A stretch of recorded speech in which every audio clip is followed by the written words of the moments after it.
Students, today we are going to discuss about the numericals, NCERT numericals of chapter 5, that is the states of matter. ठीक है, states of matter. ठीक है, that is the question number 1, 5.1. सबसे पहले आप given लिखेंगे. given क्या क्या है? जैसे V1, V2 एंड और क्या बात हुई है यहाँ पे T1 और T2 की बात हुई है. सॉरी, T1 और T2 की बात हुई है. एट टेम्परेचर कांस्टेंट है, कितना है 30 डिग्री सेल्सियस. ठीक है, पहले वॉल्यूम कितना था 500 ml था, 500 ml. अब वॉल्यूम कितना हो गया है 200 ml. ठीक है, पहले कितना था अब कितना है. ठीक है, what will be the minimum pressure required to compress. पहले प्रेशर कितना था 1 बार, और अब प्रेशर हमें कैलकुलेट करना है. तो यहाँ से आप क्लियरली देख सकते हैं कौन सा फॉर्मूला लगेगा. P1 V1 equals to P2 V2. पहले आपको V1 लिखना होता है. V1 लिखने के बाद देखो आइडिया लगा कि आपके पास क्या क्या है, इनमें से मुझे कौन सा फॉर्मूला लगाना है. Now P1 is equals to 1 bar, volume is equals to 500 ml is equals to pressure आपको निकालना है, और ये वॉल्यूम इधर आ गया, that will be 200 ml. It will be cancel out, it will be 2.5 bar, यानी कि P2 is equals to 2.5 bar. इस तरीके से आप कैलकुलेट करेंगे. यहाँ पे यूनिट लिखना कंपलसरी है. अगर आप यहाँ यूनिट नहीं लिखते हैं तो half marks will be deducted. ठीक है, this is the 1 marks for given, 1 marks for formula and calculation and result, and half marks for 1 marks for result and means half marks for result and half marks for unit. यहाँ पे this is 1 marks, ये वाला portion आपका 1 marks, ये वाला portion आपका 1 marks. इस तरीके से you have to do the numerical, you have to solve the numericals, and numericals maybe of 3 marks can be came in the examination. Next question, let's see. A vessel of 120 ml capacity, 120 ml capacity, इसका मतलब ये क्या दिया हुआ है, volume कितनी है 120 ml. Temperature कितना था पहले भी 35 है, आगे भी 35 है, यानी टेम्परेचर कांस्टेंट है. प्रेशर कितना था पहले, यानी कि P1 इज इक्वल टू 1.2 बार, और ये volume V1. Now gas is transferred to another vessel. अब इस गैस को दूसरे में रखा गया. पहले वॉल्यूम कितना था 120, अब कितना हो गया है 180 ml. अब वो कह रहा है कि प्रेशर क्या हो जाएगा, यानी कि सेम वही आपको लगाना है, यानी कि P1 is equals to P2 V2, यानी P1 V1 equals to P2 V2. Put the values. This will be 1.2 bar into 120 is equals to P2 you have to calculate, and V2 is equals to 180, और P2 is equals to क्या हो जाने वाला 1.2 into 12 180. This will be cancelled out. ठीक है, यहाँ से point हटाया, हमने एक जीरो लगा ली. यहाँ से जैसे मैंने कहा कि नीचे जीरो लग जाएगी, इस जीरो से ये जीरो कैंसिल आउट हो गई. 12 कितना होता है 144 अपॉन 180.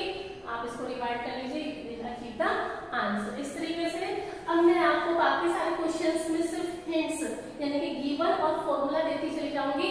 आप वैल्यूज रखेंगे और आंसर कैलकुलेट करेंगे. ओके स्टूडेंट्स, अब नेक्स्ट क्वेश्चन 5.3. यहाँ पे आपको आइडियल गैस इक्वेशन गिवन है और इसको डेंसिटी की टर्म्स में चेंज करना है. वैसे तो बता चुकी हूँ, फिर से एक बार बता दे रही हूँ. डेंसिटी इक्वल्स टू क्या होता है, मास अपॉन वॉल्यूम. इसको आप PV इक्वल्स टू क्या होता है nRT. एन को क्या रख सकते हैं W अपॉन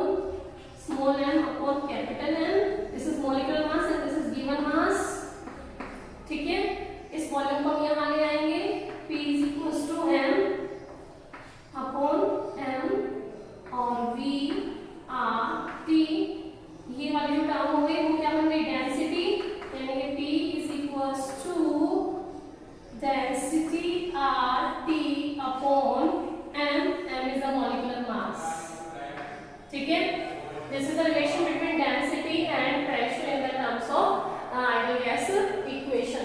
Next question आपको given है, उसने कहा है at temperature 0 डिग्री सेल्सियस पर दो गैसेस है, गैस 1 की जो डेंसिटी है वो नाइट्रोजन की डेंसिटी के इक्वल है, ठीक है। फिर आप उस गैस का क्या निकालना है, मॉलिक्यूलर मास निकालना है। इस गैस का प्रेशर गिवन है 2 बार और इस गैस का यानी नाइट्रोजन का प्रेशर है 5 बार।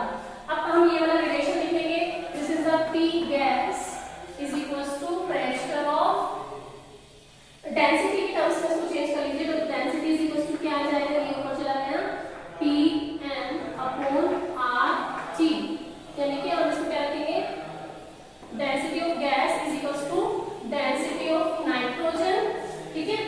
और इसकी डेंसिटी क्या आ गई, Pm upon RT is equals to Pm upon RT। ये वाला डाटा गैस के लिए है, ये वाला डाटा नाइट्रोजन के लिए है। नाइट्रोजन का प्रेशर गिवन है 2 बार, इसका मास निकालना है R, इधर भी और इधर भी सेम रहेगा। यहाँ प्रेशर किसका, नाइट्रोजन में 5 बार है। नाइट्रोजन का मास, एक नाइट्रोजन का मास होता है 14 एंड 2 का मास कितना होगा 28 अपॉन R और T टेम्परेचर, टेम्परेचर दोनों तरफ 0 डिग्री सेल्सियस है, ठीक है। This term will be cancel out, same था।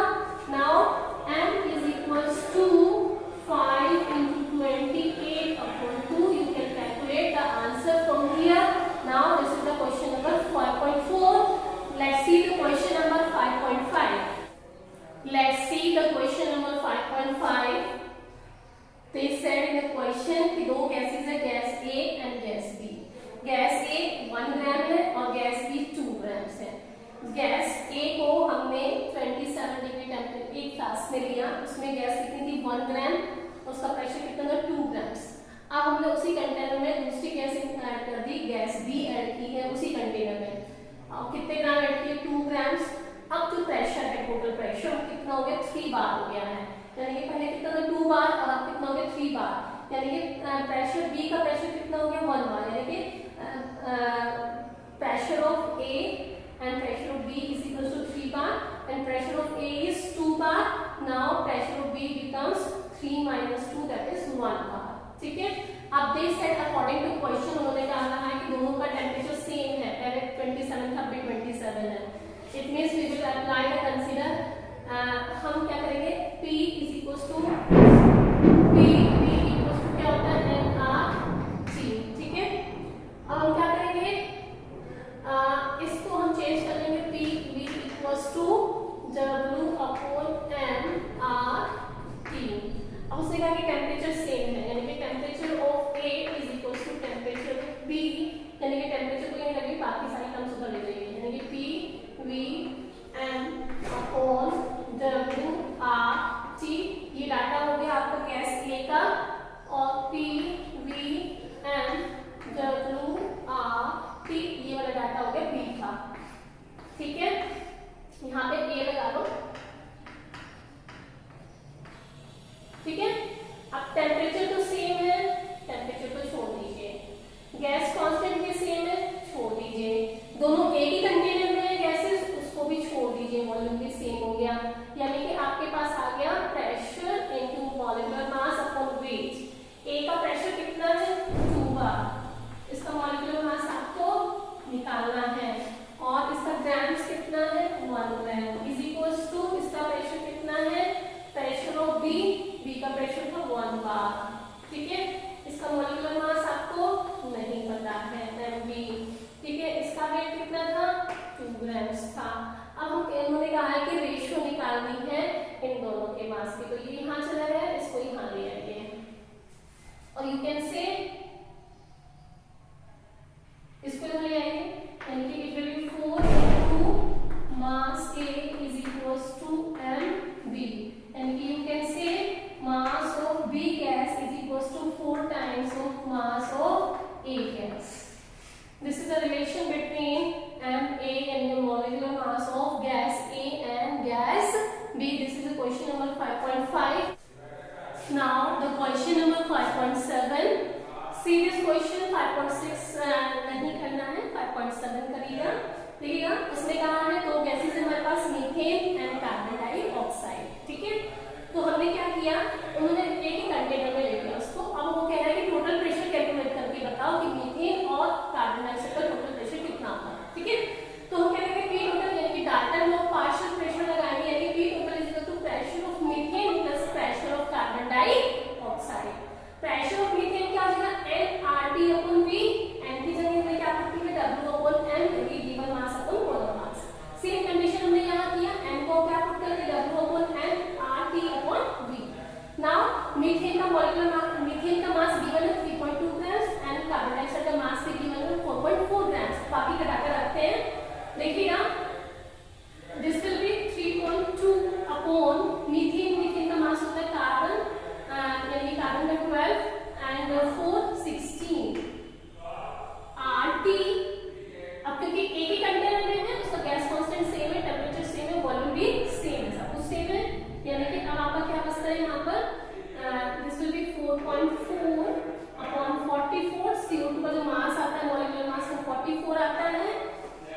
ये वाली टर्म्स तो अंदर रह गई, ये वाली जो टर्म है वो कॉमन है, हमने कहा ठीक है। Now put the values of R, T temperature and V volume that is given in the question। बस ये वाला जो प्रोसीजर था ये हमें एक्स्ट्रा करना था। Now you have to calculate the answer on your own. अगर नहीं आ रहा है आंसर तो मुझे आप तुरंत कांटेक्ट करेंगे। नेक्स्ट क्वेश्चन है 5.8। Let's see the question number 5.8. In question number 5.8 they have given the condition, उन्होंने कहा है कि आपके पास दो गैसेस है हाइड्रोजन और ऑक्सीजन, और दोनों को एक साथ मिक्स कर दिया गया। पहले हाइड्रोजन का प्रेशर कितना था 0.8 बार, जब उसको दूसरे कंटेनर में मिक्स कर दिया जाएगा ऑक्सीजन के साथ तब प्रेशर कितना होगा ये आपको निकालना है। पहले वॉल्यूम कितना था हाइड्रोजन का 0.5 लीटर, ठीक है। तो जब दूसरे कंटेनर में उसको रखा गया हाइड्रोजन का तो उसका वॉल्यूम कितना था 1 लीटर। तो हाइड्रोजन का वॉल्यूम कितना हो जाएगा 1 लीटर, उस कंटेनर का 1 लीटर तो हाइड्रोजन का भी 1 लीटर हो जाएगा। ऐसी सेम कंडीशन का है ऑक्सीजन था कि ऑक्सीजन को पहले कंटेनर में डालने से पहले प्रेशर कितना था 0.7 बार, कंटेनर में डालने के बाद कितना हो गया आपको निकालना है। पहले वॉल्यूम कितना था ऑक्सीजन का 2 लीटर, अब जिस कंटेनर में हमने उसको रखा है ऑक्सीजन का उसका वॉल्यूम कितना है 1 लीटर, ठीक है। अब हम क्या करेंगे, यहाँ पे लगाएंगे P1 V1 equals to P2 V2, boils को लगा देंगे हम।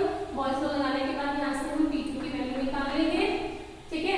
ऐसे ही यहाँ पे ऑक्सीजन लगा देंगे हम बॉयल्स को P1 V1 equals to P2 V2। यहाँ से हम प्रेशर निकाल लेंगे ऑक्सीजन का और यहाँ से हमने प्रेशर निकाल लिया हाइड्रोजन का, and P total is equals to P hydrogen का जो प्रेशर निकला प्लस P ऑक्सीजन का जो प्रेशर निकला, प्लस कर देंगे दोनों को, and you can calculate the total pressure of the container. इस तरीके से आपका ये क्वेश्चन हो जाता है 5.8। Now see the question number 5.9।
Let's see the question number 5.9.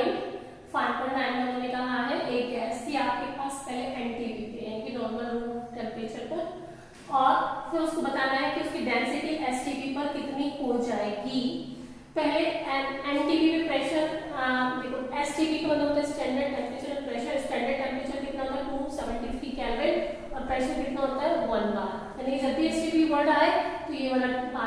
करनी है, ठीक है।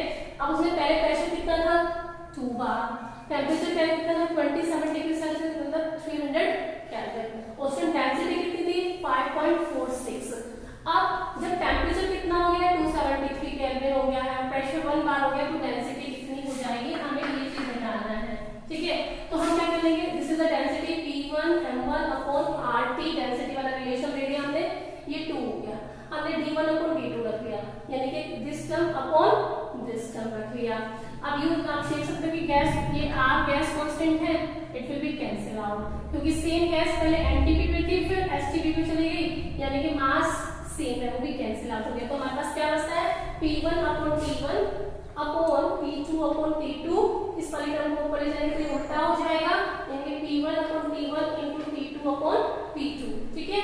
यानी कि हमारे पास ये वाला रिलेशन निकल के आया, दिस इक्वल्स टू दिस, ठीक है। यानी कि D1 upon DT is equals to P1 upon T1 into T2 upon P2, ठीक है। अब हमें T2 को निकालना है, डेंसिटी निकालनी है, तो हम इस वाली टर्म को इधर ले जाएंगे, बाकी सारी टर्म इधर ले आए, यानी कि D2 is equals to D1 into T1 upon P1 into T2 upon T2, ये वाला डाटा यहाँ पुट कर दीजिए and find out the answer. This is the answer question number 5.9।